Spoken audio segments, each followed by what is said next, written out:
talk about what you were interested in, is the nature of a career politician. In the first 100 years of our country, the average congressman served 2 years, one term. The Congress, the House of Representatives, was intended to be a place where citizen volunteers went for a couple of years, and then their community sent somebody else. And that's what they did. The people in town would say to the grocer, hey, Joe, everybody respects you, you have a good family, we trust you, it's your turn. And Joe says, no, I don't have time. I'm just going to take care of my grocery store. We'll take care of it. You have to, it's your turn. We're going to run you for Congress. And he's thinking, well, he's being a little proud, because they're thinking of him, and he gets to get a thrill, go up there for a couple of years. But after only 2 years, they come back. There was no such thing as a career politician in the first 100 years of the United States. Once there's a career, once the guy decides he wants to stay, then he acts on his own behalf rather than our behalf. He takes an oath of office, but the oath of office becomes secondary to his personal interests. Pete's no different. He's not an unusually bad man in Washington. He's just a usual congressman, meaning that he's become a millionaire at taxpayer expense, and he votes not for you, but for himself. And it's been very hard on rural District 4, and it's going to get harder on urban District 4, too, to have this representation. But I'll give you an example. It comes from, well, you may have remembered, those of you who were in the 2010 campaign may remember Harrison Schmitt. He and Scott Carpenter came out to campaign with me. Harrison was the last man to pilot a vehicle under the surface of the moon. So he became a senator from New Mexico. But he's a Caltech scientist just like me. And he said when he was in the Senate, he was the only one of the 100 that wanted to solve a problem.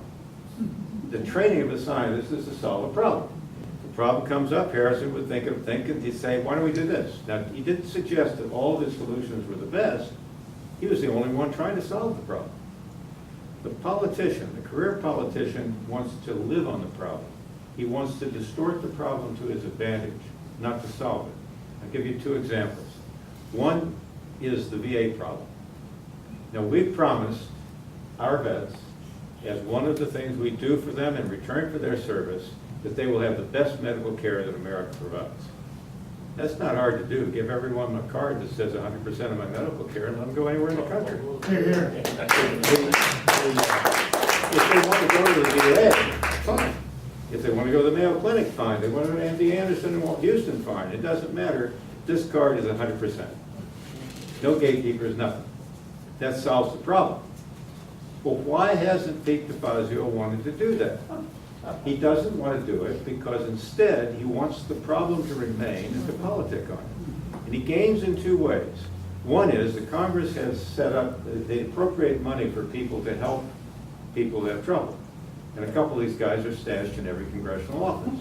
So if a guy has trouble with the VA, he calls DeFazio's office, these guys are put on the phone, maybe they do something to help him, get through the system, and that gets Pete a vote. It's called constituent service. It's the biggest thing a career politician has going for him. The other thing it gets, and is going on right now, he's down there in Roseburg making speeches about he's very concerned about the VA problem. He's got a bill, right? 30 years he's had a bill. So they want the problem to remain. It's not that they don't like the vets. They just make a decision, how can I benefit from this problem? Not how can I solve the problem. The wood, the timber problem in rural District 4 is the same. In rural District 4, we don't have a problem. I've won all 4 counties all 3 times because of what bad representation has done to them. But the federal government broke its contract. This is a complicated issue, but essentially the federal government broke its contract to allow the men to work in the woods and use the timber resource of the district. And that contract should have been enforced. And as the congressmen who represented those people and the commissioners from the counties all got together and went after Washington, they'd have solved it. It couldn't have remained. They would have beaten, but they didn't. You know what they did? They got some welfare. They got welfare for the counties.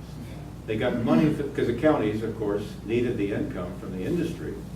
So they got money and gave grants to the counties, saying to the commissioners, now, don't make too many waves, or we can't get you the money.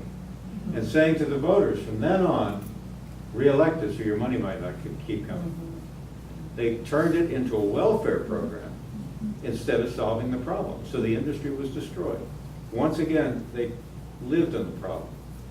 They turned the problem to their advantage, but they made no effort to solve the problem. You see that over and over and over and over. That's what Congress has made up more than half of people to do that. That's, and just think about the vets, just a card.